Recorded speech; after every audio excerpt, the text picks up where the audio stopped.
Le document que vous allez entendre a été enregistré le 23 novembre 2004 lors d'un débat sur la désobéissance civique à l'université de Caen. Gilles-Éric Seralini, biologiste moléculaire, y explique le chemin politique et scientifique qui a mené la Confédération paysanne, José Bové et tous les faucheurs volontaires à s'engager pour le bien commun, à faucher les champs d'OGM. Gilles-Éric Seralini, professeur de génétique, va justement, comme l'a annoncé Yves, nous parler de la technoscience, de ses enjeux. Bonsoir à tous, bonsoir à toutes. Je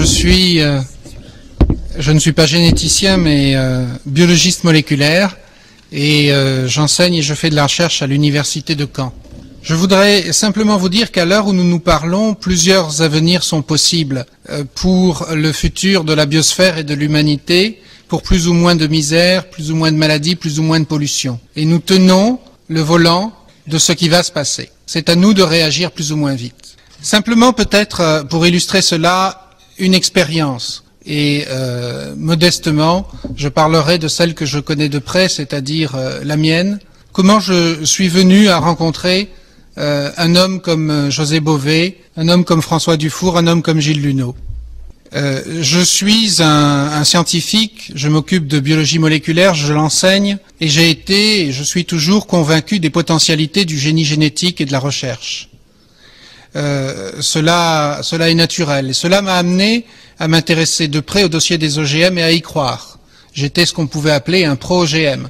J'ai regardé de près ces dossiers et j'étais étonné de voir, parce que je travaillais aussi sur les hormones, la reproduction, les effets des pesticides, sur les cancers, sur les maladies de la reproduction, la baisse de la spermatogénèse, je me suis intéressé à cela depuis longtemps. J'ai été surpris de voir que les OGM étaient présentés comme des plantes pouvant réduire les quantités de pesticides et je m'en suis félicité. Et j'ai voulu voir ces dossiers de plus près et je me suis rendu compte que contrairement à ce qu'on l'on présentait, 99% des OGM commercialisés aujourd'hui étaient en fait réalisés pour pouvoir absorber ou pour pouvoir produire des pesticides. Et qu'il était bizarre de présenter des plantes qui puissent vivre en présence de désherbants sans mourir, qui puissent absorber des pesticides sans mourir, comme des plantes faites pour réduire ces pesticides. Et j'ai regardé les dossiers, et c'est à ce moment-là que j'ai été nommé par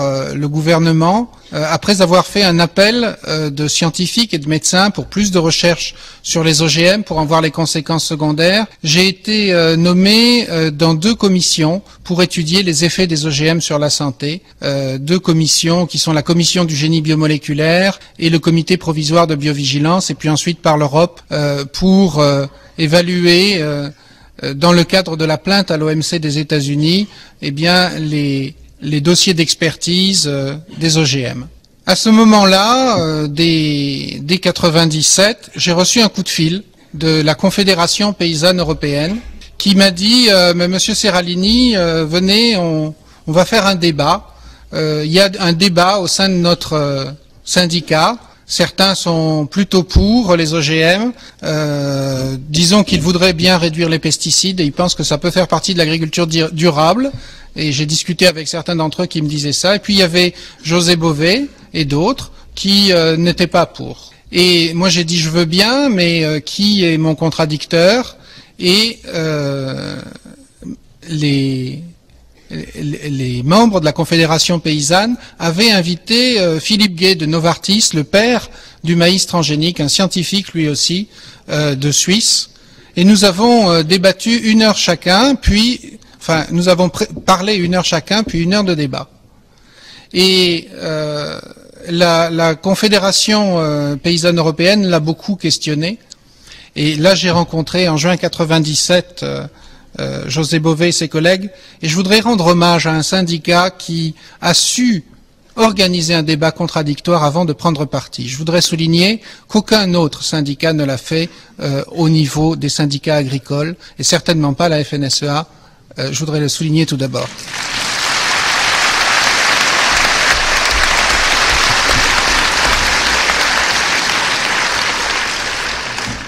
Ce n'est que quelques jours après, quand au cours du débat, il est apparu que eh bien, les effets des pesticides ne seraient pas évalués parce que ça n'était pas assez rentable dans le maïs Et c'est ce qu'a lâché à un moment donné le père du maïs transgénique. C'est même raconté aujourd'hui dans un livre qui est paru au Seuil d'Hervé Kempf sur la guerre secrète des OGM, eh bien, qu'ont commencé les premiers arrachages.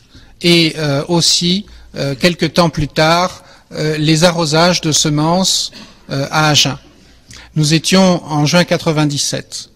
Et donc, j'ai été interpellé en tant que citoyen, en tant que chercheur, par le courage de ces gens qui osaient s'en prendre à ceux contre qui ils en avaient. Vous savez, nous sommes des tas à ne pas aimer être bloqués sur les routes par les camionneurs, mais à comprendre leur détresse. Nous ne comprenons pas quelquefois d'être bloqués par des paysans qui déversent des légumes sur la route, mais nous comprenons leurs problèmes. Et pourtant, nous sommes pris en otage. Là, ils ne prenaient personne en otage que ceux contre qui ils en avaient. J'ai depuis fait partie de ces commissions qui ont évalué les expérimentations et les commercialisations. J'ai tout d'abord été interpellé par une chose, c'est que dans l'ensemble des dossiers, c'était l'exigence des scientifiques qui, en fait, autorisait la rentabilité des produits. Si l'exigence des scientifiques était faible, eh bien, souvent, ces techniques étaient rentables. Si l'exigence des scientifiques pour les évaluer était forte, par exemple, ils demandaient beaucoup de tests en serre, par exemple, ils demandaient beaucoup de tests sur animaux avant de commercialiser les produits, la commercialisation des OGM n'était pas rentable. Et ça a été un de mes grands étonnements, et peut-être étais-je trop naïf pour le comprendre auparavant, mais c'est quelque chose que, en discutant avec beaucoup de mes collègues, on croit toujours que la science, comme dans une commission scientifique qui n'a pas de conséquences économiques, peut être souveraine, et en fait, le monde des lobbies est très présent au moment des commercialisations. Et si l'on fait des tests sur la santé des rats, par exemple, approfondis, de 3 mois, enfin c'est pas très approfondi, mais de 3 mois, on rend les OGM non rentables. Et j'ai été surpris de voir que depuis 1986, pour des questions de rentabilité, le gouvernement n'avait jamais, malgré plusieurs demandes, mis en place de dosage indépendant pour les OGM en expérimentation dans les champs.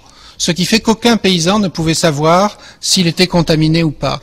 Ce qui est grave, parce qu'à ce moment-là, comment finalement vérifier les données d'isolement que les scientifiques avaient mis en place? Et ensuite, qu'aucun test de toxicité n'ait été réalisé au sortir de la serre, parce que c'était pas rentable. Il fallait les faire, ces tests, au moment de la commercialisation. Sinon, ça n'était pas rentable, parce qu'on doit en mettre beaucoup au champ des OGM avant de trouver celui qui fonctionnera. Et j'ai compris quelque part comment les paysans pouvaient être pris en otage, parce que je les avais rencontrés, j'avais discuté avec eux.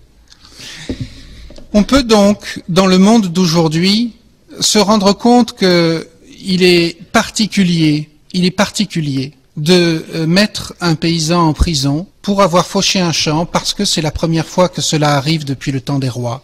On peut remarquer aujourd'hui que, eh bien, en travaillant davantage, on peut mettre à jour des occultations qui sont en train de se passer.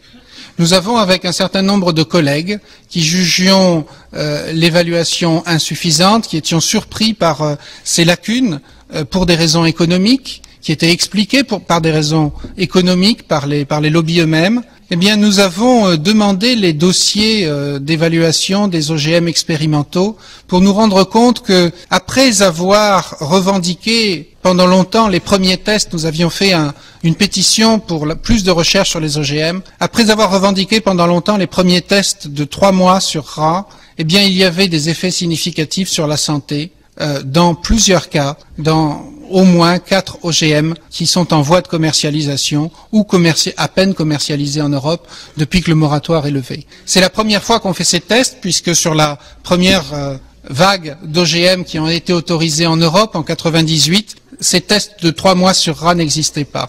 Et je me suis battu avec d'autres pour que ces données soient publiques. Nous avons attaqué à la commission d'accès aux documents administratifs avec l'avocate Corinne Lepage pour que ces données soient rendues publiques.